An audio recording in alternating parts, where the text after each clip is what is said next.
का आपका पहला वीडियो मैंने डाल दिया है, उसमें एमसीक्यू नहीं है, उसमें आपका डिटेल से ही आपको देखना पड़ेगा, ठीक है, क्योंकि वीडियो बाद में पॉज हो गया था जिसकी वजह से मुझे अपलोड करना पड़ा, ठीक है।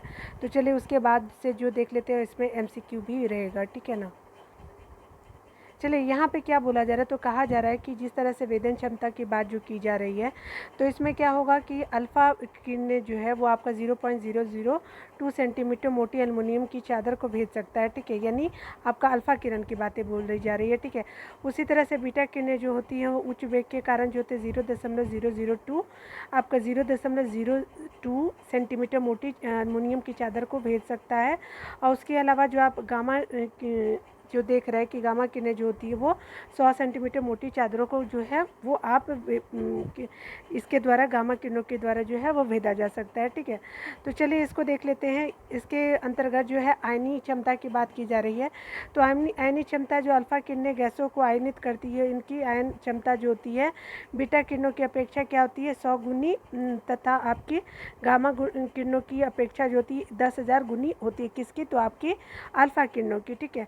अब बीटा किरणें जो बोला जा रहा है, तो यहाँ पे क्या बोला जा रहा है कि गैसों को आयनित करती है और इनकी आयनिककारी जो क्षमता होती है आपकी गामा किरणों से 100 गुनी ज़्यादा होती है। किसकी? तो बीटा किरणों की। उसके अलावा देखिए आपका गामा किरणें में क्या बोला जा रहा है, तो कहा जा रहा है कि आपका जो गामा किरणें गैसों का आयनित करती है, ठीक है, इनकी आयनकारी जो क्षमता होती है अल्फा किरणों की, तो ये 1/10,000 गुनी होती है। यानी कहने का मतलब कि ये अल्फा किरणों की 1/10,000 गुनी होती है गामा किरणें, ठीक है। और बीटा किरणों की कितनी होती है, तो आपका 1/100 भाग जो होती है आपकी गामा किरणें होती है, ठीक है। तो याद रखिएगा अल्फा किरणें से कितनी होती है और बीटा किरणें से कितना ज़्यादा होती है आपकी गामा किरणें, ठीक है। यहाँ देख सकते हैं यहाँ पे क्या बोला जा रहा है, तो कहा जा रहा है कि विद्युत और चुंबकीय क्षेत्र को प्रभाव जो देखा गया है, तो यहाँ अल्फा किरणें विद्युत क्षेत्र में ऋण आवेशित प्लेट की ओर विक्षेपित हो सकती है। और ये क्या होता है, अल्फा किरणें चुंबकीय क्षेत्र में भी विक्षेपित होती है, यानी ऋण आवेशित क्षेत्र और चुंबकीय क्षेत्र दोनों में भी आपके क्या हो सकते हैं, विक्षेपित हो सकते हैं, ठीक है। बीटा किरणें जो होती हैं वो विद्युत क्षेत्र में धन आवेशित प्लेट की ओर मुड़ जाती है, यानी बीटा किरणें क्या होती है, विद्युत क्षेत्र में धन आवेशित प्लेट की ओर मुड़ जाती है। और बीटा किरणें विद्युत क्षेत्र में अल्फा किरणों की अपेक्षा अधिक विक्षेपित होती है, क्योंकि अति अल्प द्रव्यमान का कारण क्या होता है, बीटा किरणों के आवेश और द्रव्यमान का अनुपात क्या होता है, E/m जो होता है आपका बहुत उच्च होता है, ठीक है। यानी अनुपात अगर देखा जाए तो आवेश और द्रव्यमान का अनुपात बहुत उच्च होता है। किसका? तो आपका देख सकते हैं कि आपका अति अल्प द्रव्यमान के कारण बीटा कणों की अपेक्षा और द्रव्यमान अनुपात बहुत उच्च होता है। उसके अलावा आपका क्या दिया जा रहा है, तो बीटा किरणें जो होती है चुंबकीय क्षेत्र में भी विक्षेपित होती है और बीटा किरणें फोटोग्राफिक है, ठीक है। यहाँ पे क्या बोला जा रहा है, तो कहा जा रहा है कि आपका गामा किरणें जो होती हैं विद्युत उदासीन होती है। इन किरणों पर जो होता है विद्युत और चुंबकीय क्षेत्रों का कोई प्रभाव नहीं पड़ता, ठीक है। यानी यहाँ पे उदासीन होने के कारण विद्युत और चुंबकीय क्षेत्रों का गामा किरणों पे प्रभाव नहीं देखने को मिलता है, ठीक है। यहाँ पे देखिए क्या है, आपका अगला देख सकते हैं। यहाँ पे एक और चीज़ आप जान लीजिएगा कि बीटा किरणें जो होती है चुंबकीय क्षेत्र में भी विक्षेपित होती है और आप बीटा किरणों को जो फोटोग्राफिक प्लेटों को अल्फा किरणों की अपेक्षा कम काला करती है। यानी आपको बीटा किरणें जो होती हैं वो फोटोग्राफिक प्लेटों को अल्फा किरणों की अपेक्षा कम काला करती है, यानी अल्फा किरणें ज़्यादा करती हैं, ठीक है। देखिए फोटोग्राफिक जो होते हैं वो क्या है कि फोटोग्राफिक प्लेट का प्रभाव बोला जा रहा है, तो अल्फा किरणें फोटोग्राफिक प्लेट का प्रभाव काला कर देती है, ठीक है। इसमें जो आप देख सकते हैं, इसमें तो हमने अभी पढ़ा कि ये अल्फा कणों से कम करती है बीटा कणें। उसके अलावा देखिए गामा किरणें क्या होती है, तो ये क्या होता है कि आपका गामा किरणें फोटोग्राफिक प्लेटों को सबसे कम काला करती है, ठीक है। उसके अलावा देख लीजिए यहाँ पे क्या बोला जाए, तो कह रहा है कि बेरियम और प्लेंटिसोनाइड और जिंक सल्फाइड का प्रभाव, तो अल्फा किरणें प्रतिदीप्त उत्पन्न करती है, ठीक है। बीटा किरणें क्या करती है, तो प्रतिदीप्त ये भी उत्पन्न करती है। उसके अलावा आपका यहाँ पे क्या बोला जा रहा है, तो कह रहा है कि गामा किरणें प्रतिदीप्त उत्पन्न करती है, ठीक है। यहाँ पे क्या है, तो गामा किरणें जो होती है प्रतिदीप्त, यानी तीनों जो है वो प्रतिदीप्त किरणें उत्पन्न करती है। चलिए हम लोग डिटेल में यहाँ पे देख लेते हैं जो भी प्रश्न है इसके अंतर्गत। यहाँ पे क्या बोला जा रहा है, तो कहा जा रहा है कि परमाणु नाभिक के अव्यय हो, तो प्रोटॉन और न्यूट्रॉन जो होते हैं परमाणु नाभिक के अव्यय होते हैं। चलिए डिटेल देख लेते हैं। आंसर सी हो गया, ठीक है। परमाणु नाभिक पदार्थ का वह लघुत्तम भाग है जिसमें क्या होता है कि पदार्थ के सभी गुण विद्यमान होते हैं। यह रासायनिक अभिक्रिया में भाग लेते हैं, परंतु क्या होता है कि स्वतंत्र अवस्था में नहीं रह सकते। ठीक है। उसके अलावा देखिए क्या होता है कि परमाणु के केंद्र में एक नाभिक होता है और प्रोटॉन और न्यूट्रॉन स्थित होते हैं। प्रोटॉन क्या होता है? प्रोटॉन तथा न्यूट्रॉन उदासीन कण होता है। प्रोटॉन और न्यूट्रॉन क्या होता है? तो उदासीन कण होते हैं। परमाणु में इलेक्ट्रॉन नाभिक के चारों ओर निश्चित चक्कर कक्षा में चक्कर लगाता है, जिन्हें ऊर्जा स्तर कहते हैं। एनर्जी लेवल इनको बोला जा रहा है। यहाँ पे देखिए क्या बोला जा रहा है, तो कहा जा रहा है कि आणविक संरचना के बारे में आपको बताने निम्नलिखित में से कौन सा सही है। तो यहाँ देख सकते हैं कि सी आपका सही हो गया। यानी प्रोटॉन और न्यूट्रॉन न्यूक्लियस में होते हैं और इलेक्ट्रॉन जो न्यूक्लियस के इर्द गिर्द चक्कर लगाते हैं। आपका सी आंसर बिल्कुल सही हो जाएगा। देखिए यहाँ पे देख लेते हैं, यहाँ पे क्या बोला जा रहा है, तो कह रहा है कि एक परमाणु के केंद्र का घनावेशित हिस्सा कहलाता है। तो एक परमाणु के केंद्र का घनावेशित हिस्सा कहलाता है आपका न्यूक्लियस कहलाता है। डी आंसर हो गया। यहाँ देखिए क्या बोला जा रहा है, तो कह रहा है कि एक परमाणु के केंद्र का घनावेशित हिस्सा जो नाभिक या न्यूक्लियस कहलाता है। नाभिक परमाणु का केंद्रक होता है। ठीक है। परमाणु के नाभिक में प्रोटॉन और न्यूट्रॉन अवस्थित रूप में न्यूक्लियन कहलाते हैं। प्रोटॉन और न्यूट्रॉन जो होते हैं, प्रोटॉन धनात्मक आवेश युक्त मूलभूत कण होते हैं। यानी प्रोटॉन जो होते हैं वो क्या होते हैं? धनात्मक आवेश युक्त होते हैं और न्यूट्रॉन जो होते हैं उदासीन होते हैं और आपका नाभिक जो होते हैं घन आवेशित होता है। ठीक है। जिसके कारण ये नाभिक नहीं, देखिए क्या होता है कि न्यूट्रॉन जो होते हैं वो आपका उदासीन होता है, जिस कारण नाभिक भी क्या होते हैं? घनावेशित होता है। ठीक है। क्या हो रहा है यहाँ पे देखिए कि निम्नलिखित में से बोला जा रहा है कि निम्नलिखित में से कौन सा अणु यानी एटम का भाग नहीं है। तो ये जो फोटोन जो होता है वो आपका एटम का भाग नहीं है। इलेक्ट्रॉन, न्यूट्रॉन और प्रोटॉन कहा तो इलेक्ट्रॉन आपका एटम का भाग है, लेकिन फोटोन नहीं है। तो डी आंसर बिल्कुल सही हो जाएगा। देखिए यहाँ पे क्या बोला जा रहा है, तो कहा जा रहा है कि इलेक्ट्रॉन, प्रोटॉन और न्यूट्रॉन परमाणु के मूल अवयव है, जबकि फोटोन जो है ऊर्जा के बंडल होता है जो प्रकाश के वेग से चलते हैं। सभी प्रकार के विद्युत चुम्बकीय किरणों का निर्माण इन्हीं मूल कणों से होता है। ठीक है। अगला देखते हैं यहाँ क्या बोला जा रहा है कि एक ही प्रकार का परमाणु निम्नलिखित में से किस में मिलता है। तो ये प्राकृतिक तत्व में जो है एक ही प्रकार के परमाणु मिलते हैं। ठीक है। आंसर सी हो गया।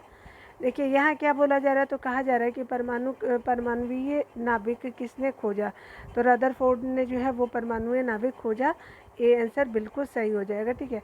परमाणु के नाभिक की खोज जो है अर्नेस्ट रदरफोर्ड ने वर्ष 1911 ईस्वी में की थी। ठीक है। यहाँ देखिए यहाँ पे क्या बोला जा रहा है, तो एटम में जो है न्यूट्रॉन की खोज किसने की थी। तो एटम में न्यूट्रॉन की खोज जो है चैडविक ने की थी। बी आंसर बिल्कुल सही हो गया। देखिए यहाँ पे क्या बोला जा रहा है, तो कहा जा रहा है कि रदरफोर्ड ने एक परमाणु में न्यूट्रॉन के अस्तित्व को प्रस्तावित किया था, किंतु न्यूट्रॉन की खोज जो है वर्ष 1932 में चैडविक ने की थी। उन्होंने पता लगाया कि बेरिलियम तथा अन्य परमाणुओं पर यदि तीव्र गति वाले कण की बम वर्षा की जाए तब उसमें से क्या होता है कि विद्युत उदासीन कण निकलते हैं, उन्हें न्यूट्रॉन कहते हैं। ठीक है।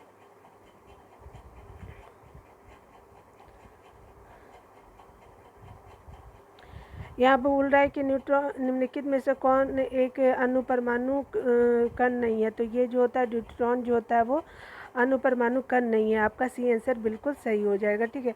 देखते हैं यहाँ क्या बोला जा रहा है, तो कहा जा रहा है कि प्रारंभिक व सम्मिलित परमाणु होते हैं। ठीक है। जो अणु से छोटे छोटे होते हैं, अणुपरमाणु कणों में जो होते हैं वो इलेक्ट्रॉन, प्रोटॉन, न्यूट्रॉन शामिल होते हैं। न्यूट्रॉन एक स्थिर कण है जिसमें एक प्रोटॉन तथा एक न्यूट्रॉन होता है। ठीक है। अगला देखते हैं यहाँ पे क्या बोला जा रहा है, तो कहा जा रहा है कि निम्न युग्म में से कौन सा एक कण प्रतिकण युग्म है। तो इलेक्ट्रॉन और प्रोटॉन जो है वो आपका कण प्रतिकण आपका युग्म हो जाएगा। ए आंसर बिल्कुल सही हो जाएगा। अधिकतर जो बोला जा रहा है कि कणों के अनुरूप उनसे संबंध एक प्रतिकण होते हैं जिसका द्रव्यमान उस कण के द्रव्यमान के बराबर होता है, जबकि विद्युत आवेश उस कण के विपरीत होता है। उदाहरण के तौर पे जो है इलेक्ट्रॉन का प्रतिकण धन आवेशित एंटी इलेक्ट्रॉन या पॉजिट्रॉन होता है। ठीक है। तो आप इस तरह से देख सकते हैं। ठीक है। यहाँ पे बोला जा रहा है, तो कह रहा है कि सूक्ष्म द्रव्यमान हो गया, आंशिक आवेश हो गया, आंशिक प्रचक्रण हो गया और पूर्णांक प्रचक्रण को मिलाना है कि ये सब में से कौन सा होंगे। तो चलिए हम लोग यहाँ पे डिटेल ही देख लेते हैं। ठीक है। यहाँ पे देखिए यहाँ पे आपका जो है ए आंसर बिल्कुल सही हो जाएगा। थोड़ा मैं दूर रख देती हूँ। ठीक है। यहाँ पे देख सकते हैं कि शून्य द्रव्यमान का क्या होता है, तो शून्य द्रव्यमान का हो जाता है आपका न्यूट्रॉन, यानी ए का क्या हो जाएगा 2 हो जाएगा। आंशिक आंशिक आवेश क्या होता है, तो क्वार्क जो होते हैं आपके आंशिक आवेश हो जाएंगे। उसके अलावा आंशिक प्रचक्रण क्या होता है, तो आंशिक प्रचक्रण क्या होता है आपका पॉजिट्रॉन हो गया। उसके अलावा पूर्णांक प्रचक्रण क्या होता है, तो फ्रियॉन हो गया, तो डी का क्या हो गया 4 हो गया। तो देख सकते हैं 2 3 1 4, ठीक है। तो ये आप याद रखिएगा कि पूर्णांक चक्रण का क्या होता है, तो ये पूर्णांक चक्रण का फिनॉन हो जाता है, ठीक है। तो यहाँ पे आपका बिल्कुल सही हो जाएगा, ए आंसर बिल्कुल सही हो जाएगा। देख सकते हैं यहाँ पे बोला जा रहा है, तो कहा जा रहा है कि प्रोजिट्रॉन जो एक क्या होता है कि घन आवेशित कण है। कौन, तो प्रोजिट्रॉन जो होता है वो घन आवेशित कण है जिसका द्रव्यमान एवं आवेश इलेक्ट्रॉन के बराबर होता है, इसलिए इसे इलेक्ट्रॉन का विरोधी कण कहते हैं। इसका प्रचक्रण जो होता है 1/2 होता है, ठीक है। न्यूट्रॉन क्या होता है, ये द्रव्यमान और आवेश रहित मूल कण है। इनकी खोज पाउली ने की थी, ठीक है। यहाँ पे देखिए क्या बोला जा रहा है, तो कह रहा है कि क्वार्क क्या होता है, तो क्वार्क जो होता है वो पदार्थ का एक मूल कण होता है जिसे अधिकांश पदार्थ बने होते हैं। क्वार्क मिलकर हेड्रॉन बनाते हैं और क्वार्क का आंशिक आवेश क्या होता है आपका 1/3 से लेकर के आपको -1/3 से लेकर के +2/3 होता है, ठीक है। मूल कण को बोलते हैं, ठीक है। उसके अलावा देख सकते हैं कि आपका जो फ्रियॉन है, तो फोनॉन जो है, फोनॉन क्या होता है, एक ध्वनि के लघुत्तम कण होते हैं जो फोनॉन कहे जाते हैं। दृढ़ क्रिस्टल जो बीमा के कंपन में फेनॉन को पाया जाता है, ठीक है। चलिए यहाँ पे बोला जा रहा है, तो कहा जा रहा है कि अभी हमने देखा था, तो ये क्या है, तो शून्य आवेश किसका होता है, तो न्यूट्रॉनों का शून्य आवेश होता है। बी आपका आंसर बिल्कुल सही हो जाएगा। एक न्यूट्रॉन एक उप परमाणु कण है, ठीक है, जो एक इलेक्ट्रॉन के समान होता है, लेकिन इसमें कोई विद्युत आवेश नहीं होता है, बहुत कम द्रव्यमान होता है। न्यूट्रॉनों जो होता है ब्रह्मांड में सबसे प्रचुर मात्रा में पाए जाने वाले कणों में से एक है, ठीक है। अल्फा कण के 2 घन आवेश होते हैं। अल्फा कण के कितने घन आवेश होते हैं, तो 2 होते हैं। इसका द्रव्यमान लगभग बराबर होता है। तो किसके बराबर होता है, तो आप देख सकते हैं कि ये बराबर होता है। अल्फा कण के 2 घन आवेश होते हैं, ये इसका द्रव्यमान लगभग बराबर होता है हीलियम के एक नाभिक के बराबर जो होता है। अल्फा कण के 2 घन आवेशों के द्रव्यमान जो होते हैं बराबर होता है। तो बी आंसर बिल्कुल सही हो जाएगा। चलिए यहाँ पे देख लेते हैं, यहाँ पे क्या बोला जा रहा है, तो कह रहा है कि अल्फा कण हीलियम नाभिक के समान 2 प्रोटॉन और 2 न्यूट्रॉन से मिलकर बने। कौन, तो अल्फा कण बने हैं। ये क्या होते हैं, द्वि आवेश युक्त हीलियम आयन होते हैं। इनका द्रव्यमान जो होता है हीलियम नाभिक के द्रव्यमान के बराबर होता है और इनकी मात्रा हाइड्रोजन परमाणु की मात्रा की 4 गुनी होती है, ठीक है। अगला देखते हैं, हीलियम के नाभिक में होते हैं, तो हीलियम के नाभिक में क्या होते हैं, तो आपका 2 प्रोटॉन और 2 न्यूट्रॉन होते हैं। आप आंसर सी देख सकते हैं, ठीक है। यहाँ पे देखिए ऋण आवेशित है, तो आप जानते हैं कि आपका जो है वो ऋण आवेशित होते हैं, तो आपका क्या होता है, तो बीटा कण जो होते हैं आपका ऋण आवेशित होते हैं। अल्फा कण क्या होता है, तो आपका धनात्मक आवेश होता है। याद रखिएगा, ये धनात्मक, ये आपका ऋणात्मक, तो इस तरह से आपका आंसर सी हो जाएगा, ठीक है।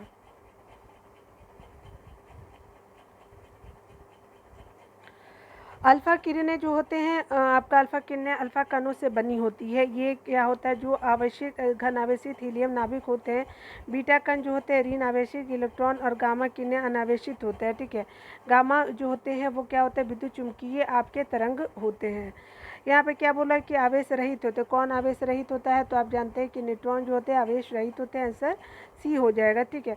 न्यूट्रॉन जो होता है वो न्यूट्रॉन विद्युत उदासीन परमाणु कण है। न्यूट्रॉन का द्रव्यमान जो होता है प्रोटॉनों के द्रव्यमान के बराबर होता है।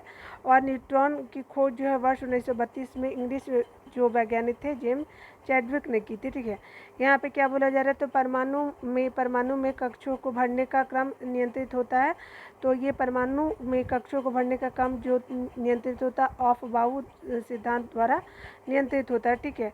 अफबाऊ क्या होता है, तो देखिए अफबाऊ एक जर्मन शब्द है जिसका अर्थ होता है निर्माण। यह निर्माण तत्व के इलेक्ट्रॉनिक विन्यास लिखने की एक आसान विधि प्रदान करता है। इसके अनुसार क्या होता है, इलेक्ट्रॉन सर्वप्रथम निम्न ऊर्जा स्तर में जाता है, ठीक है। क्या होता है? सर्वप्रथम निम्न ऊर्जा स्तर में जाता है। कौन? इलेक्ट्रॉन। जब यह ऊर्जा स्तर पूर्णतः बढ़ जाता है तो तब क्या होता है कि इलेक्ट्रॉन इस ऊर्जा स्तर से उच्च ऊर्जा स्तर में जाते हैं। इस प्रकार यह क्रम चलता रहता है। अफबाउ सिद्धांत जो होते हैं पाउली के अपवर्जन नियम और हुंड के मैक्सिमम मल्टीप्लिसिटी नियम और कक्षों की तुलनात्मक ऊर्जाओं पर आधारित होती है। ठीक है, ये आप देख सकते हैं।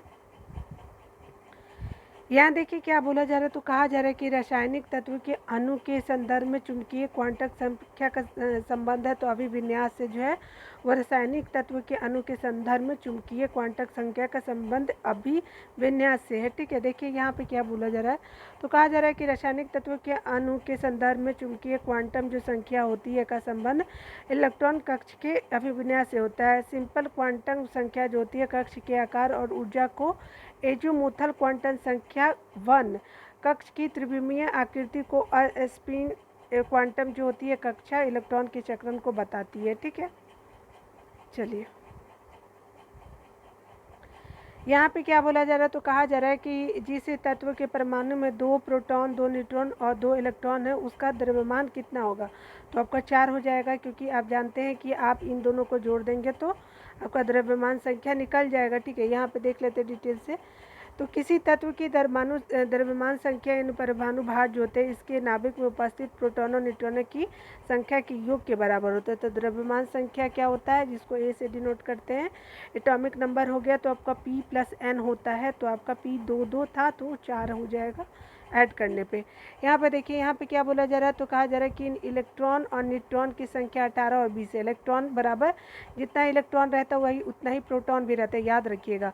तो आप इन दोनों को जोड़ दीजिएगा तो आपका क्या हो जाएगा, तो 38 हो जाएगा। ठीक है, तो आपका इन दोनों को 18 प्लस कितना हो गया, 20 हो गया, तो 38 इस तरह से आपका बन जाएगा। ठीक है, चलिए सी आंसर हो गया। चलिए देख लेते हैं यहाँ पे क्या बोला जा रहा है, तो कहा जा रहा है किसी तत्व के परमाणु के नाभिक में उपस्थित जो प्रोटॉन और न्यूट्रॉनों की संख्या का योग जो होता है उस परमाणु की द्रव्यमान संख्या कहलाती है। उल्लेखनीय है कि परमाणु में इलेक्ट्रॉनों की संख्या प्रोटॉनों की संख्या के बराबर होती है और जिसके कारण क्या होता है, परमाणु विद्युत उदासीन होते हैं। द्रव्यमान संख्या क्या होता है, प्रोटॉनों की संख्या न्यूट्रॉनों की संख्या जो होती है आपको जोड़ दीजिएगा तो द्रव्यमान संख्या निकल जाती है। ठीक है, यहाँ पे देखिए क्या होता है, प्लूटोनियम न्यूक्लाइड जो होते हैं यानी 94Pu242 के नाभिक में न्यूट्रॉनों की संख्या कितनी होती है। तो अगर आप मान लीजिए कि आप अगर माइनस कर दीजिएगा तो आपका 242 में से माइनस कर दीजिए 94 को, तो आपका न्यूट्रॉनों की संख्या निकल जाएगा। तो 8 हो गया और 13 में से आपको 4 हो गया, 148 हो गया। तो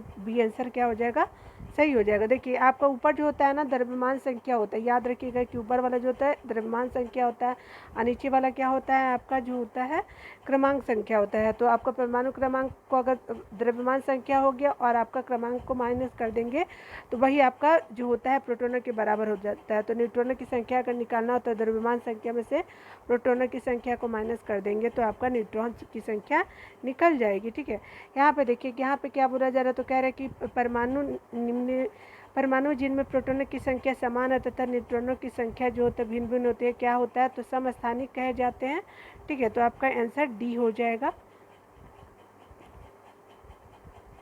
यहाँ पे देख सकते हैं कि इसका आंसर क्या हो गया, तो डी हो गया। देखिए यहाँ पे क्या है, तो देख सकते हैं कि एक ही तत्व के वे परमाणु जिनकी संख्या क्या होती है समान किंतु द्रव्यमान संख्या भिन्न भिन्न होती है समस्थानिक कहलाता है। किसी तत्व के विभिन्न समस्थानिकों की परमाणु संख्या समान होने का कारण यह है कि उनके नाभिक में प्रोटॉनों की संख्या समान होती है किंतु उनमें न्यूट्रॉनों की संख्या क्या होती है, भिन्न भिन्न होती है, जिसके कारण क्या होता है द्रव्यमान संख्या भिन्न भिन्न होती है। ठीक है, यहाँ देखिए क्या बोला जा रहा है, तो कह रहा है कि समस्थानिक होते हैं। तो समस्थानिक होते हैं जिस किसी एक ही तत्व के परमाणु जिनका क्या होता है, तो परमाणु भार भिन्न होता है और परमाणु क्रमांक क्या होता है, तो समान होता है।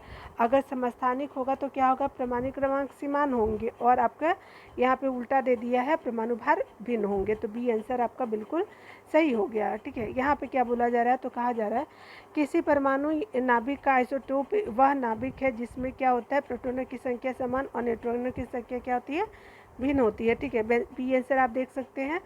तो यहाँ पे इसका क्या हो जाता है, परमाणु नाभिक के नया आइसोटोप वह होता है जो प्रोटॉन तो बराबर तो वही होंगे लेकिन न्यूट्रॉन क्या होंगे, भिन्न भिन्न होंगे। तो बी आंसर सही हो गया।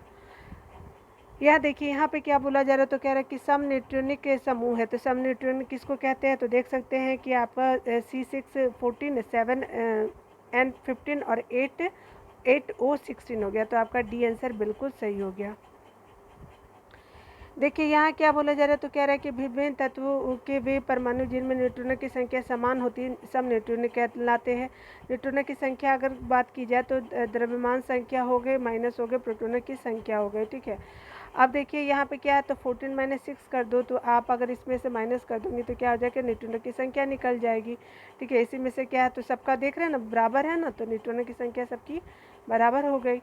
तो आप इस तरह से आप करके बना सकते हैं, ठीक है ना। यानी आपको पहले द्रव्यमान संख्या कितनी है, नीचे वाली द्रव्यमान संख्या होती है, बहुत सारे भूल जाते हैं ना, ऊपर वाला न्यूट्रॉन की संख्या होती है, ठीक है। तो आप माइनस कर लीजिएगा और ये क्या हो गया आपके, क्या बना, तो सम न्यूट्रॉनिक बन गया, यानी बराबर हो गया। इस तरह से आप देख सकते हैं, यानी सबका न्यूट्रॉन कितने हैं, तो सबका न्यूट्रॉन आप देख सकते हैं कि 8 है, और इसलिए ये सब न्यूट्रॉनिक कहलाते हैं। माइनस करने के बाद पता चलता है, ऐसे नहीं पता चलेगा, ठीक ना। चलिए, रेडियो एक्टिव मापी जाती है, तो रेडियो एक्टिविटी मापी जाती है ग्रेगर काउंटर के द्वारा, बी आंसर बिल्कुल सही हो जाएगा। देखिए ग्राइगर काउंटर को ग्राइगर मूलर काउंटर के नाम से भी जाना जाता है। यह एक प्रकार का कण संसूचक होता है और आपका सन सूचक होता है जिसका आयनित विकिरण को मापने के लिए किया जाता है। इस उपकरण के द्वारा नाभिकीय विकिरण के उपकरणों का क्या का पता लगाया जाता है, ठीक है। रेडियो एक्टिविटी का आविष्कार किया जाता है, तो रेडियो एक्टिविटी का आविष्कार किया गया तो बैकुरल के द्वारा किया गया था, ठीक है। तो यहाँ पे क्या हो जाएगा, तो बी आंसर यहाँ सही हो जाएगा, ठीक है। चलिए आप देख भी सकते हैं, यहाँ पे देखते हैं अंटोइन हेनरी बैकुरल एक क्या है, फ्रांसीसी भौतिक शास्त्री थे, ठीक है। सर्वप्रथम क्या होता है कि 1896 में ईस्वी में उन्होंने रेडियो एक्टिविटी की खोज की थी। कहाँ के थे वो, फ्रांसीसी थे, फ्रांस के थे। यह खोज उनकी स्फुट दीप्ति पदार्थों के अध्ययन के दौरान की गई थी, ठीक है। तो इस तरह से जो है आपका परमाणु संरचना कंप्लीट होता है। ये मुझे इसमें जो है देखिए क्या हुआ था कि जब मैं वीडियो बना रही थी तो वो अचानक ही रुक गया था, ठीक है। तो जिसकी वजह से क्या हुआ कि मैं यहाँ पे एमसीक्यू को कवर नहीं कर पाई थी। तो आप इसको ज़रूर देख लीजिएगा, ये आपका पार्ट सेकेंड होगा, ठीक है। तो आपका वीडियो देखने के लिए थैंक यू। मिलते हैं अगले वीडियो में, तब तक के लिए खुद का ख्याल रखिए, टेक केयर।